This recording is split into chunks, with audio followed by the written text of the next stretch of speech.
大家好啊，又到咗鬼靈精怪講故事嘅時候啊，而你只需要用幾分鐘嘅時間就可以收聽一個精彩嘅鬼故事。咁麻煩各位聽眾記住俾個 like、subscribe 同埋訂閱啦，因為有你嘅支持，我先會走得更加遠嘅。咁而家故事開始。細個嘅時候總係中意大吵大鬧。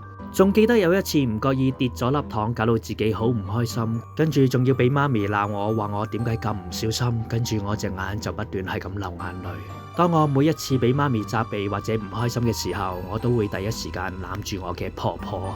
雖然佢已經離開咗，但係我都仲係好掛住佢嘅。我係今集故事嘅主角德仔啊，正正就係住喺粉嶺嘅呢個地方。以前綠油油嘅一片，而家已經起到好多密密麻麻嘅住宅。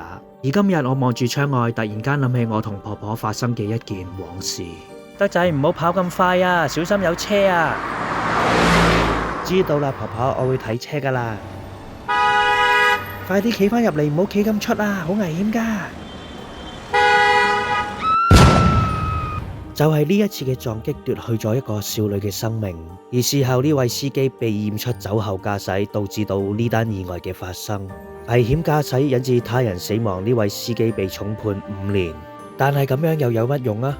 佢令到一位青春年華嘅少女冇咗一條寶貴嘅生命，亦摧毀咗一個幸福嘅家庭。所以我好希望聽緊呢個頻道揸開車嘅你，如果你真係飲緊酒，就真係唔好揸車啦，因為酒精害人，影響一生。唔好再摧毀一個美好嘅家庭啦。之後我同婆婆每一次過呢一條馬路，都總係諗起呢一件事嘅發生同埋經過。唔知呢啲係咪就係叫做心理陰影呢？有一日婆婆如常接我放學，但係由於我有好多課外活動同埋要補習，所以好夜先離開呢間學校。就係咁樣，傍晚嘅時分，我先路經到呢一條馬路。但突然之間唔知婆婆點解咁用力咁樣揸住我隻手，仲同我講叫我唔好望對面。小朋友嘅我當然冇直接理會婆婆嘅說話啦，好奇驅使之下，我就直接望咗去對面啦。而婆婆叫我唔好望，一定有佢嘅原因嘅。而就係呢一次嘅事件，令我睇到被車車死嗰個少女，佢仲要係目無表情咁樣企咗喺度。咁當然婆婆即刻同我繞道而行啦。返到屋企嘅時候，我就問婆婆：你咁用力係咪就係因為呢一個原因啊？咁婆婆就點點頭同我講：婆婆對眼呢，見到一啲平常人見唔到嘅嘢噶。但係突然之間婆婆打咗個突，就問我：點解你會知道嘅？婆婆，咁係因為我睇到一啲你同我睇到嘅嘢，而人哋睇唔到嘅嘢啊。婆婆跟住仲追問我：你以前睇唔睇到噶？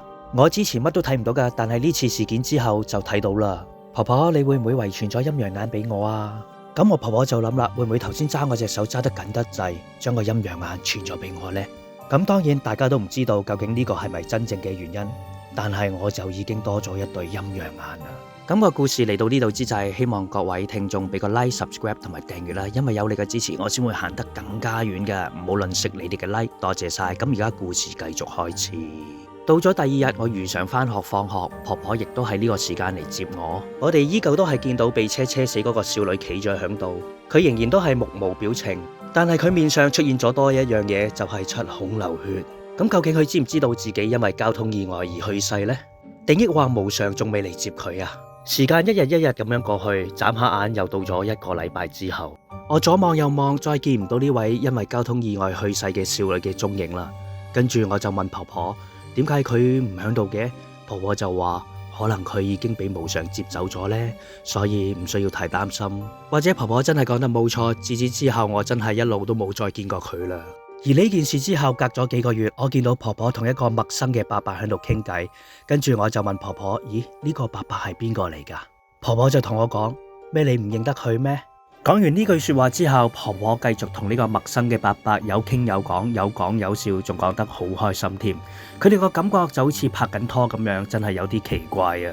跟住嗰幾個禮拜，婆婆依舊同呢位陌生嘅伯伯繼續有傾有講。而呢位嘅伯伯衣着有啲奇怪，佢係着白色恤衫、白色西褲、白色西裝褸，當然着咗一對白色嘅皮鞋啦。更加唔少得嘅係佢係戴住一頂白色嘅帽啊！其實某程度上佢係有啲面善，但係我諗極都諗唔起佢係邊個，既相識又陌生嗰種感覺喺個心度湧出嚟。有一晚瞓覺嘅時候，婆婆突然間同我講：你要好好照顧自己啊，仲要照顧埋媽咪啊，祝你哋生活愉快啦。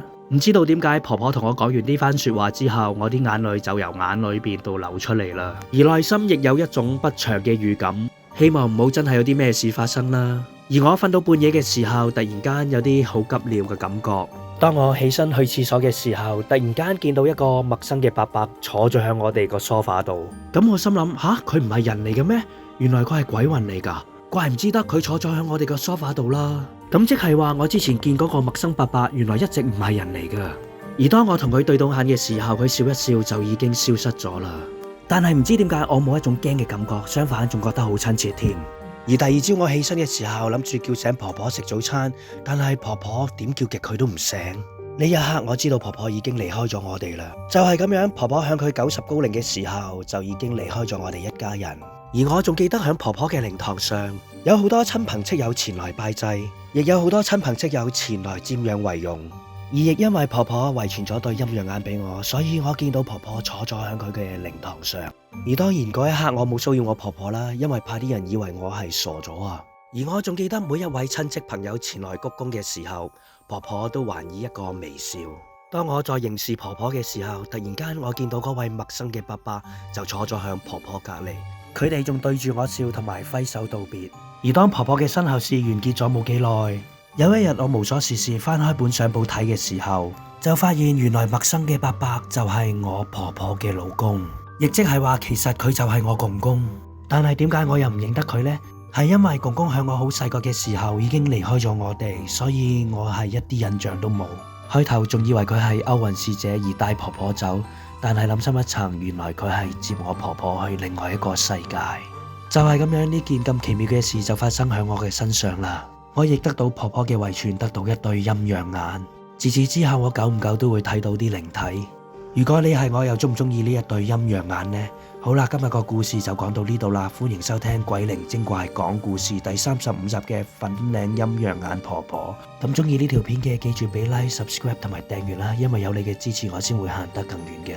多謝各位，拜拜。